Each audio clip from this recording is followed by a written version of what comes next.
siang teman-teman Otomotif TV, apa kabarnya? Semoga semua dalam kondisi sehat dan bahagia selalu saat nonton video ini ya, amin.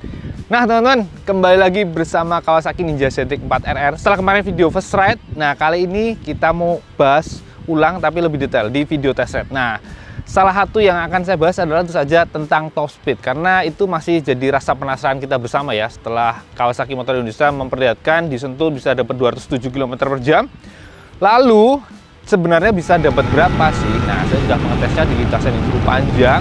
Dapat berapa? Nah, untuk lebih jelasnya tonton terus sampai akhir, karena saya sudah mengumpulkan 15 poin penting dari Kawasaki Ninja Zetik 4RR ini berdasarkan hasil test ride yang sudah saya lakukan. Oke, apa aja poinnya? Tonton terus sampai akhir, jangan kemana-mana.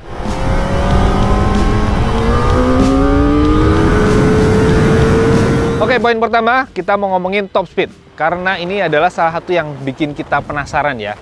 Karena PT Kawasaki Motor Indonesia waktu ngasih teaser itu baru dapat 207 km/jam, dan itu baru di gigi 5 di Sentul yang lintasan lurusnya hanya sekitar 900 meter saja. Nah, sebenarnya bisa dapat berapa sih? Nah, saya sudah melakukan percobaan di lintasan yang cukup panjang sekitar hampir 2 km.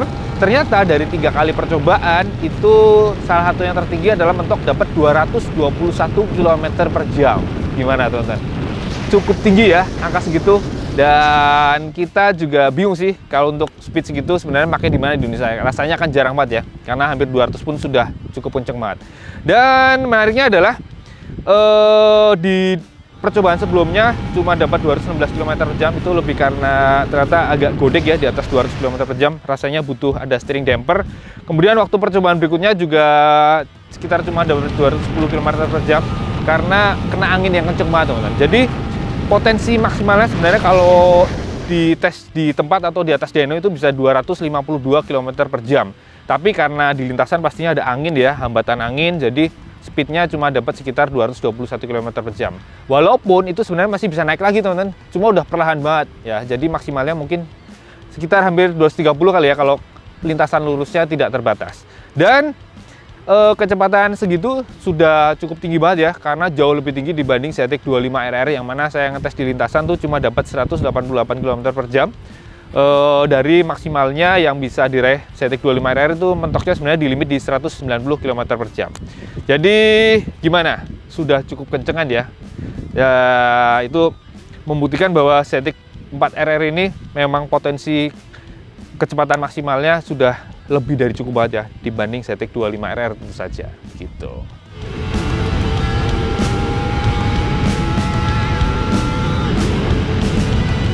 Oke, poin kedua adalah akselerasinya tentu saja cepet banget teman-teman. Jadi dites pakai racebox untuk mencapai 100 km/jam itu hanya butuh waktu 4,57 detik saja, dan itu diraih dalam jarak hanya 74 meter teman-teman. Jadi cepet banget ya kalau 100 km/jam-nya. Kemudian untuk jarak 0-201 meter pun itu cepet banget teman-teman, karena hanya 8,26 detik saja.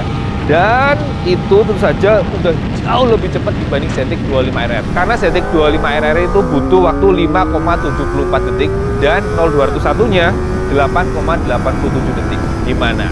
Mantep banget akselerasinya ya. Nah, untuk hasil lengkapnya teman-teman bisa lihat data di bawah ini ya. Gitu, ini angka hasil tes akselerasinya pakai racebox.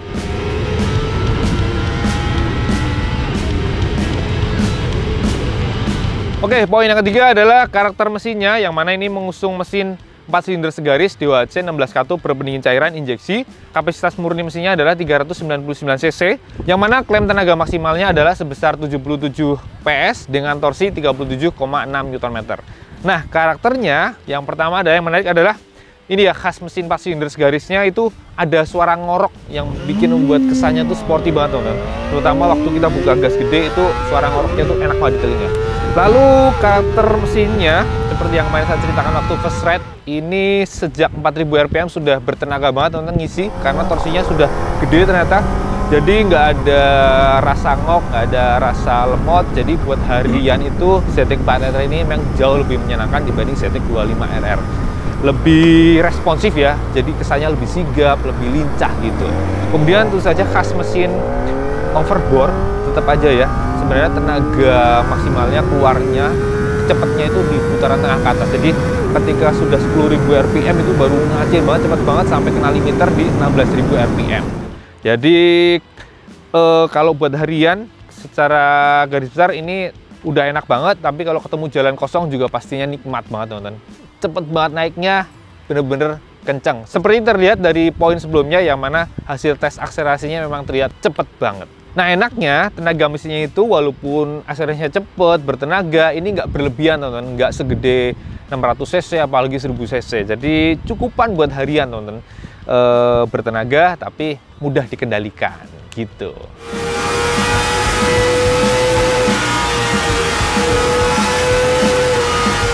Poin keempat ini masih berhubungan dengan mesin, yaitu hasil dynonya teman-teman.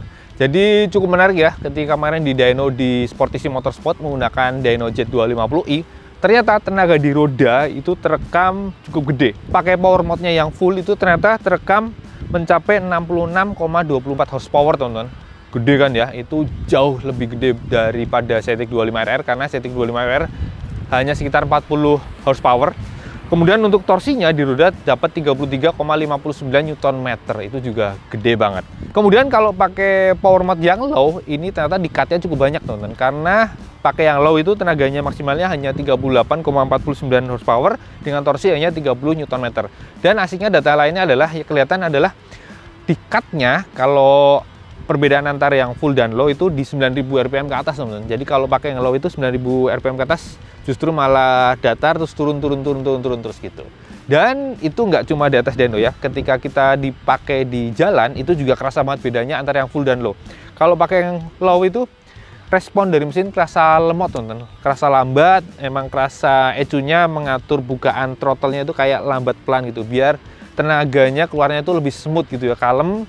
Karena untuk yang low itu, kalau di riding mode itu dipakainya yang rain teman-teman, emang yang butuh kalem ya, atau cocok buat teman-teman yang masih belajar pakai motor gede, biar lebih aman gitu.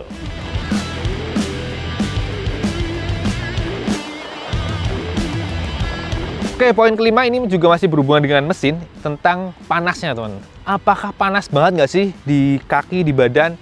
Jadi memang panas teman-teman, karena suhunya tertera di panel instrumen ini bisa mencapai sekitar 100 derajat ya rata-ratanya kalau kita di jalanan yang cukup ramai, cukup padat kayak di jalan di Jakarta gitu. Itu mainnya bener-bener sekitar 100 teman.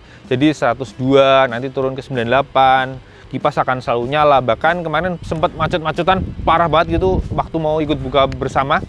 Itu bisa sampai 110-111 derajat Celcius teman-teman. Hot banget. Jadi saran saya kalau pakai Cetic 4RR ini buat kegiatan harian, mending bawa baju ganti teman-teman. Karena apa? Karena emang di area kaki sini akan terasa hangat, mau nggak mau badan kita akan gampang keringetan. Jadi kalau nggak bawa baju ganti pasti akan bau. Jadi gitu sebaiknya. Tapi sebenarnya panas mesinnya itu belum sepanas kayak moge-moge 600 cc ke atas ya, apalagi 1000, apalagi kayak Ducati yang model mesinnya V ya, yang silindernya ada di belakang yang kita kangkangin. Cetic 4RR ini sebenarnya masih cukup ini sih, masih cukup bisa ditolerir lah. Kita nggak sampai yang gobios banget, yang bahkan kadang harus sampai menyerah. Kalau pakai Cetic 4RR ini masih oke lah. Sebenarnya cuma hangat-hangat aja di kaki sini, dan akan ada sedikit hawa panas ketika kipas kerja. Walaupun sebenarnya hawa panasnya lebih ke bawah ya, karena di kipas radiatornya itu ada covernya. Jadi udara panasnya diarahkan ke bawah sehingga nggak langsung kena badan. Oh ya, tadi mencapai 111 derajat Celcius itu sudah overheat belum sih teman-teman? Ternyata belum. Karena overheatnya kalau sudah menyentuh 116 derajat Celcius. Ini kemarin terjadi waktu lagi tes dyno, karena digeber-geber terus ya, akhirnya panas tinggi sampai menunjukkan 116 derajat Celcius, sampai lambang overheatnya menyala teman-teman. Jadi kalau masih 110, 111, apalagi cuma 100, 102 itu ternyata masih relatif aman ya, masih mencukupi. Dan kalau kita berkendaranya di jalan yang lancar, itu suhu kerjanya main di yang aman ya, 90 derajat ya, suhu kerja mesin optimal ya, 88, 90, 92 gitu. Itu terus kalau jalanannya lancar, normal, apalagi malam hari atau pas lagi adem gitu, itu suhu kerjanya bisa tercapai.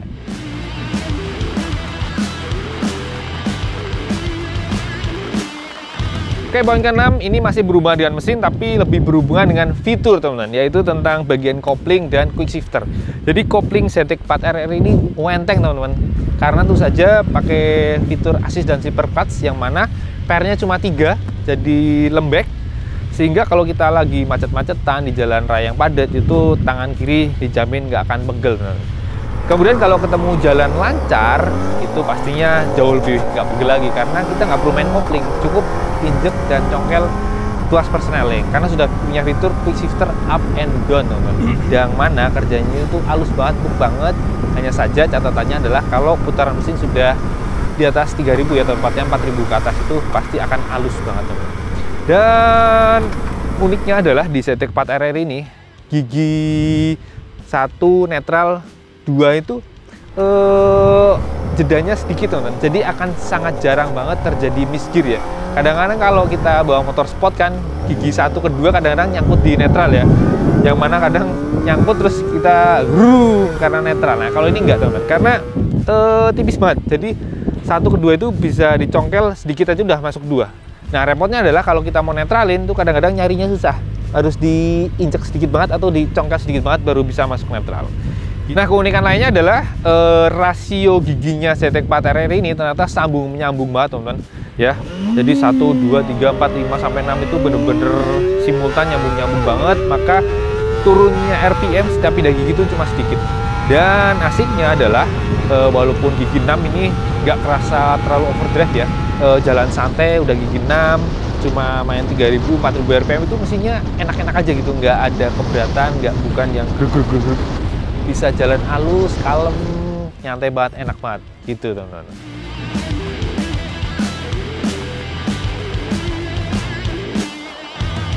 Oke, poin ke-7 ini masih berhubungan dengan mesin. Kali ini kita mau ngomongin konsumsi bahan bakarnya. Berapa sih rata-ratanya tiap 1 liternya? Oke, ini mesin punya rasio kompresi 12,3/1. Makanya selama pengetesan lebih sering pakai bahan bakar RON 95 ya, teman-teman, biar maksimal performanya. Kemudian setelah dipakai lebih dari 500 km, itu dipakai buat harian, buat tes akselerasi, tes top speed, bahkan sampai tes dyno, rata-ratanya ternyata tercatat ya, tertera di MID-nya itu dapat 17,4 km per liter. Gile ya. Ini berarti lebih boros dari LCGC ya. LCGC kan syaratnya harus 120 ya, tapi maklum. Ini mesinnya powerful dan sering mainnya RPM menengah ke atas ya, karena sering buat ngebut ya, makanya dapatnya rata-ratanya segitu. Dan itu tentu saja sedikit lebih boros dari CTEK 25RR, karena CTEK 25RR itu dapatnya 19 km per liter. Gitu, teman-teman. Semoga nggak penasaran lagi berapa sih konsumsi bahan bakar motor 400 cc 4 silinder segaris ini. Ternyata emang wow, mantap. Ngisi 100.000 berasa cepet banget habisnya. Ya, tapi pemilik motor dengan harga 239,9 juta rasanya nggak akan pernah memikirkan, nggak akan pernah memasalahkan dengan konsumsi bahan bakar yang lebih boros dari sebuah LCGC ya kan? Pastinya orang berduit soalnya, gitu.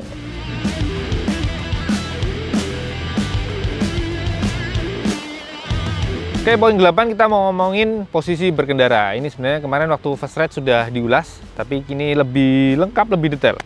Jadi segitiga berkendaranya tentu saja sebenarnya khas motor yang sporty ya, nunduk, karena stangnya rendah, model underyoke, dikombinasi dengan jok yang sedikit lebih tinggi dari CTEK 25RR, ini 800 mili, lalu pijakan kakinya sedikit naik ya, lumayan nangkring. Jadi segitiga berkendaranya terbilang memang sporty, lumayan nunduk. Cuma kalau untuk berkendara lama setelah dirasa-rasakan ini masih agak-agak sport touring ya, karena bukan yang senunduk CTEK 6R ya, yang mana joknya dia lebih tinggi, lebih nangkring banget. Makanya walaupun ini cukup nunduk, ini buat harian masih nyaman, teman-teman. Nggak pegel-pegel amat, baik di lengan maupun di pinggang ya. Cuma memang di awal-awal pemakaian waktu masih adaptasi, pergelangan agak pegel nih. Cuma setelah kita menyatu dengan motor, ini nyaman banget, teman-teman. Buat harian ini sebuah moge yang stangnya underyoke yang nyaman gitu. Kemudian gimana kalau buat boncengan? Nah, tadi saya udah nyoba boncengan ya, saya diboncengin Popo. Ternyata ya khas motor kayak gini nih, motor full fairing yang sporty. Joknya tinggi banget, jadi nangkring. Kita kepalanya di atasnya pengendara, jadi kayak lihatnya apa ya, kayak lebih luas banget. Cuma ya rasanya agak-agak ngeri ya, karena tinggi, nangkring banget. Dan pastinya karena nungging juga waktu pengereman kayak kesannya mau melorot. Jadi mau nggak mau kalau begitu ya posisinya harus pegangan ke pengendara di depan ya. Jadi ya motor full fairing gini memang lebih cocok buat sendirian ya. Ini sebaiknya sih diganti pakai single seat Atau kalau teman-teman yang sengaja pengen ngerjain pasangannya, ya mau nggak mau sih pasangannya harus bener-bener pegangan erat ke pinggang ya, biar menyatu, biar lebih seirama waktu jalan dan nggak ngeri-ngeri sedap ketika sedang pengereman keras gitu.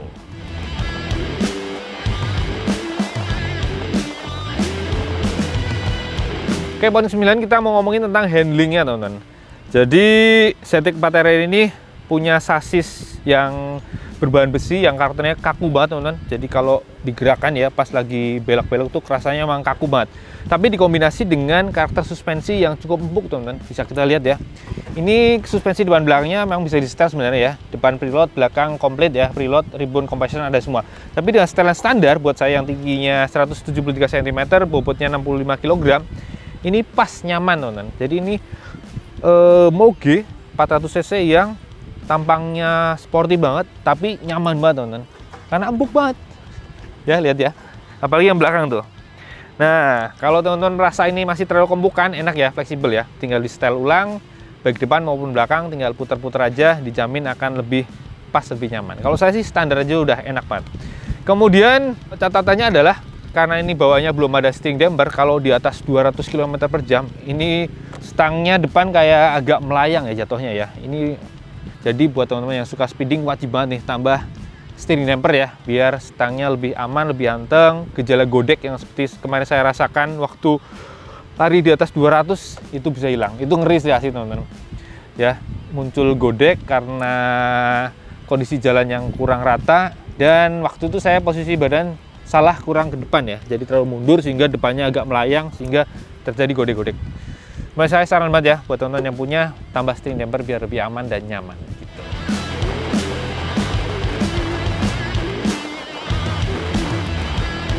Oke, masih berhubungan dengan handling, kali ini saya mau bahas tentang bobotnya teman-teman, yang mencapai 189 kg, yang artinya 6 kg lebih berat dari Zetik 25RR. Apakah terasa berat? Apakah terasa susah dikendalikan di penggunaan harian? Ternyata enggak teman-teman. Ketika sudah adaptasi, ini motor terasa ringan dan terasa lincah teman-teman. Karena salah satu yang mendukung lincahnya ketika dipakai di jalan raya adalah sudut stangnya teman-teman yang lumayan gede. Jadi ketika buat selap-selip di kemacetan ini masih gampang banget teman-teman ya.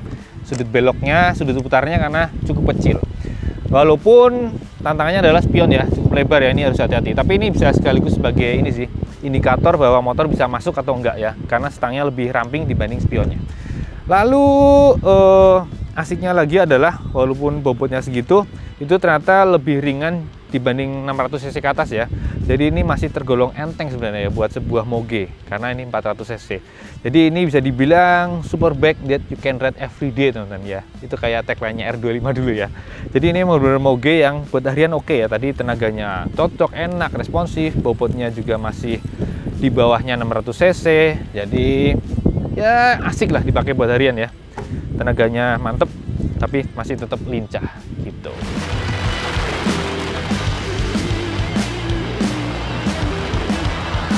Oke, poin 11 kita mau ngomongin rem. Dengan performa mesin yang gampang lari di atas 210 km/jam, bobotnya 189 km/jam, apakah remnya mumpuni?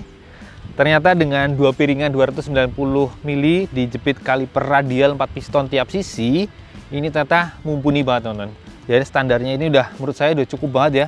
Dari kecepatan setinggi itu kita bejek aja kecepatan sudah bisa turun drastis, dan asiknya adalah kinerja ABS-nya tuh lembut banget teman-teman, empuk ya. Jadi di jari tuh nggak kerasa yang ngagetin, nendang-nendang banget, itu halus banget. Jadi deserasinya bisa mulus dengan lancar dan roda nggak ngunci. Demikian juga belakang ya, belakang buat ngimbangin juga ini enak ya, sentil-sentil dikit sudah gigit ya, walaupun cuma pakai piringan 220 mili dengan kaliper 1 piston gitu teman-teman. Tapi ya pemiliknya kadang ada aja ya yang pengen upgrade, bebas sih. Tapi kalau buat saya pribadi, ini rem standarnya sudah cukup banget teman-teman.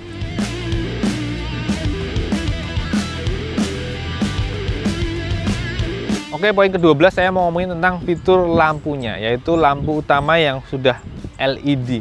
Ini ternyata sorot lampunya terang teman-teman ya. Sorotnya putih, lebar, tebel, terang, dan tentu saja kalau kita nyalakan lampu jauhnya dia akan mengisi sisi atasnya. Jadi pencahayaannya semakin maksimal. Jadi walaupun standar saja buat penggunaan harian ya, ini sudah cukup banget teman-teman terangnya. Kemudian lampu lainnya tentu saja sudah LED ya, baik lampu sen, lampu rem itu semua sudah LED. Jadi pencahayaannya terang dan hemat listrik tentu saja. Dan ada juga fitur hazard ya. Cuma ya fitur hazard jarang kepake di motor sebenarnya.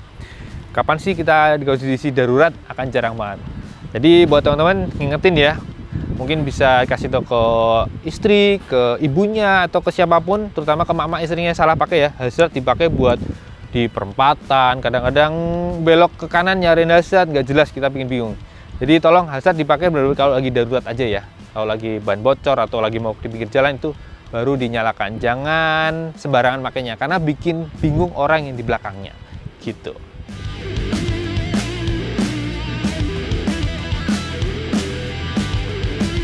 Oke, poin selanjutnya yang ke-13 adalah saya mau bahas tentang speedometernya.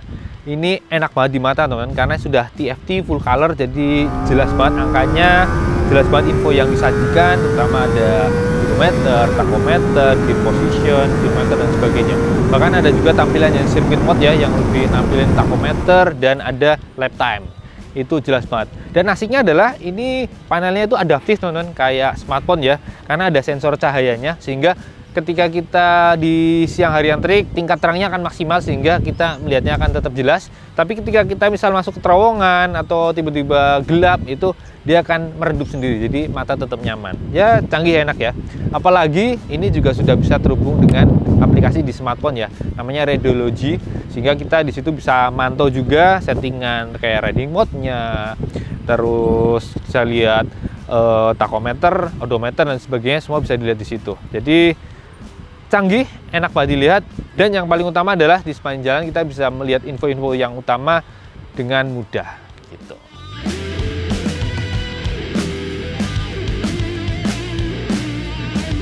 Oke, poin 14 yang pengen saya bahas adalah tentang jarak terendah ke tanah teman-teman. Jadi ini jarak terendah ke tanahnya 135 mm. Ini lebih tinggi 1 cm dibanding ZX 25RR. Efeknya apa? Jadi kalau di ZX 4RR ini lewat posisi tidur itu relatif aman teman-teman, nggak gampang gasruk. Beda dengan ZX 25RR. Kalau pakai ZX 25RR, waktu saya pakai itu sering banget tuh bagian tembolok knalpot itu gasruk posisi tidur ya, karena saking cepernya. Kalau di sini aman-aman aja. Itu tuh saja salah satunya kalau bisa perhatikan efek dari perbedaan profil bannya ya. Karena ini bannya lebih lebar. Depan pakai 120/70 ring 17, sementara yang belakang 160/60 ring 17. Itu tentu saja memberikan sedikit efek ya, ground clearance jadi sedikit lebih tinggi. Selain kemungkinan besar di bagian suspensi juga ada sedikit beda ya, sehingga tingginya beda. Makanya joknya pun ini 800 mili, lebih tinggi dari ZX 25RR yang hanya 785 mili gitu.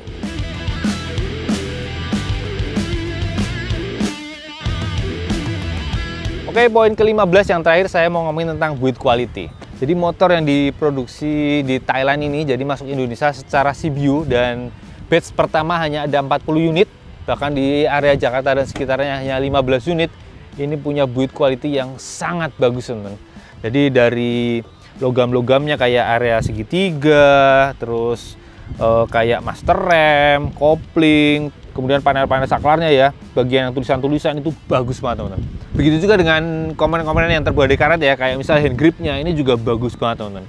Bahkan sampai dengan body-bodinya, catnya ini pun kelihatan tebel, kelihatan solid banget. Jadi emang bagus banget.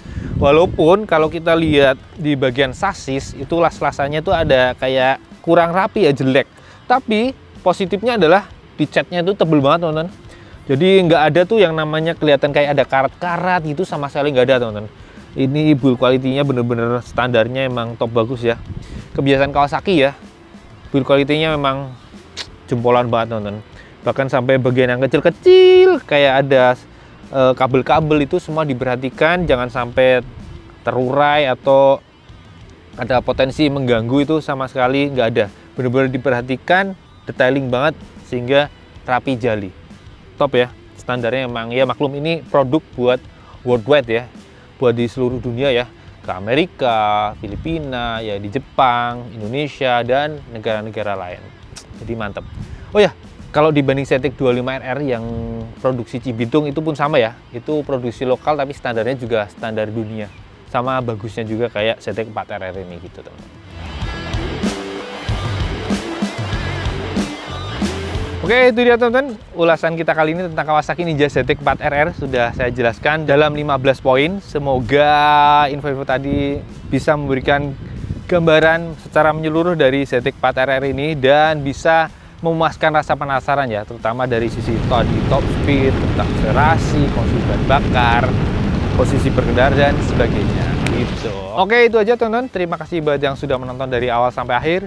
Jangan lupa like kalau suka dengan video ini, subscribe buat yang belum subscribe biar tidak ketinggalan video-video terbaru dari kami, dan nyalakan juga tombol loncengnya sehingga ketika ada video baru nanti ada notifikasi langsung masuk ke smartphone teman-teman semuanya gitu. Dan jangan lupa follow juga kami Otomotif_TV. Satu lagi, jangan lupa mampir ke www.otomotifnet.com untuk info-info terbaru tentang dunia otomotif. Oke, sampai jumpa di video berikutnya. Jangan lupa pakai lem kalau naik motor ya.